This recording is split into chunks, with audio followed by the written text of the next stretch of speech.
Praise the lord. యేసుక్రీస్తు నామములో మీ అందరికీ శుభములు. ఈరోజు మనం ఒక అద్భుతమైన వాక్యాన్ని ధ్యానించుకుంటున్నాం. ఈరోజు వినబోయేటువంటి వాక్యాన్ని మీరు శ్రద్ధగా విన్నట్లయితే ఎటువంటి శ్రమనైనా అవలీలగా జయించడానికి ఇది ఒక అద్భుతమైనటువంటి అవకాశం. హల్లెలూయా. ఎటువంటి శ్రమ నుంచైనా సరే మీరు అద్భుతంగా అవలీలగా బయటపడతారు. అపోస్తులైన పౌలు గారు కొరింథీయులకు రాసిన మొదటి పత్రిక 10వ అధ్యాయం 13వ వచనం మనం చదివినట్లయితే, మీరు సహింపగలిగినంత కంటే ఎక్కువగా ఆయన మిమ్మను శోధింపబడనీయడు. అంతేకాదు సహింపగలుగుటకు ఈయన ఆయన శోధనతో కూడా తప్పించుకున్న మార్గాన్ని మనకు కలుగజేస్తూ ఉన్నాడు. ఆమేన్. స్తోత్రం దేవా సర్వోన్నతుడా. ఈరోజు ఈ యొక్క వాక్యపు వెలుగులో మమ్మల్ని నడిపించి బలపరిచి విత్తబడిచిన వాక్యం వ్యర్థం కాకుండా ప్రతి హృదయంలో నాటబడి నూరంతల పంట అనుభవించిన కృప చూపించమని యేసు క్రీస్తు నామములో ప్రార్థించినామే పొందుకుని ఉన్నాం తండ్రి. ఆమేన్. చాలా శ్రద్ధగా వినాలి ప్రియులారా.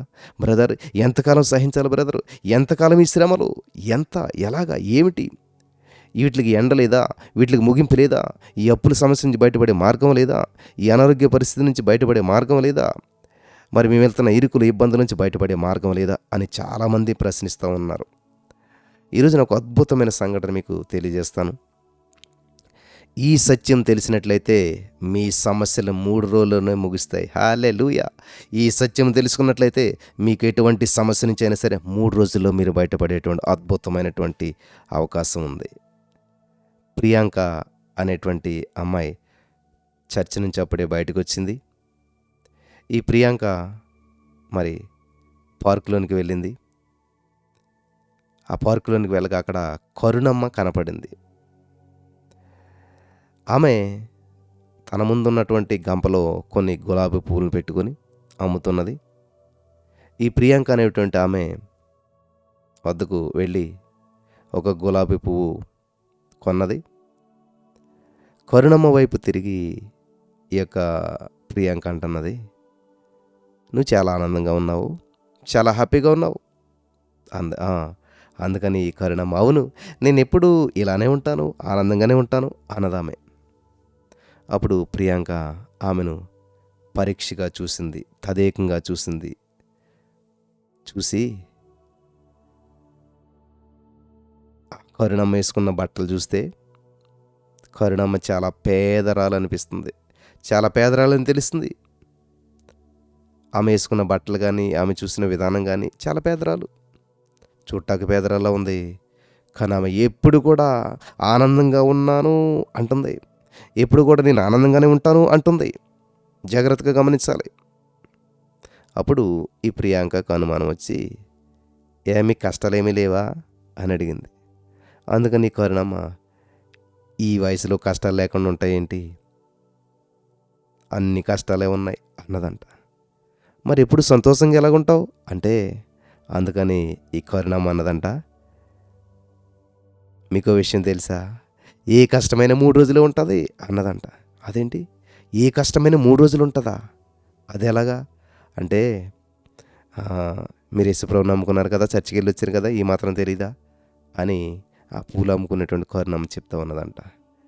యేసుక్రీస్తు ప్రభువారిని గుడ్ ఫ్రైడే రోజున సిలువేశారు. అవునవును, అది ప్రపంచనంతటికీ కూడా చాలా దుర్దినం.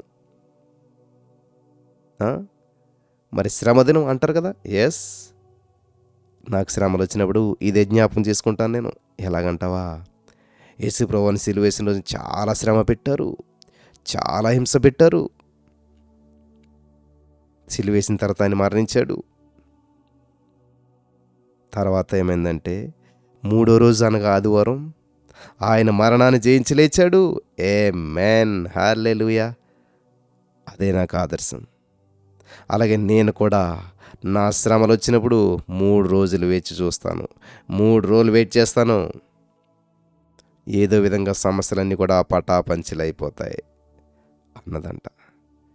ప్రియాంక ఆ మాటలను ఆలోచిస్తూ అప్పటి నుంచి తమకు శ్రమ వచ్చినప్పుడల్లా 3 రోజుల పాటు వేచి ఉండేదంట. 3 రోజుల్లో ఎటువంటి సమస్య అయినా పరిష్కారం కావటమో లేక దాని తీవ్రత తగ్గటమో జరిగేదంట. In the name of Jesus. Hallelujah. అద్భుతమైనటువంటి ఒక సొల్యూషన్ దొరికేసింది కదా మీ ప్రతి సమస్యకు. ఏ సమస్య అయినా 3 రోజులు పుగుపడితే అదే పోతుంది. ఆమేన్. హల్లెలూయా. ఏ సమస్య అయినా సరే 3 రోజులు ఓపిక పట్టినట్లయితే అదే పోతుంది కదా. సో ఈ రోజున మరి ఎంతకాలం మీరు ఎటువంటి శ్రమల గుండా వెళ్తూ చింతిస్తూ బాధపడుతూ ఉన్నారో ఈ రోజున పరిశుద్ధాత్మ దేవుడు మీకు ఒక సత్యాన్ని తెలియజేశాడు.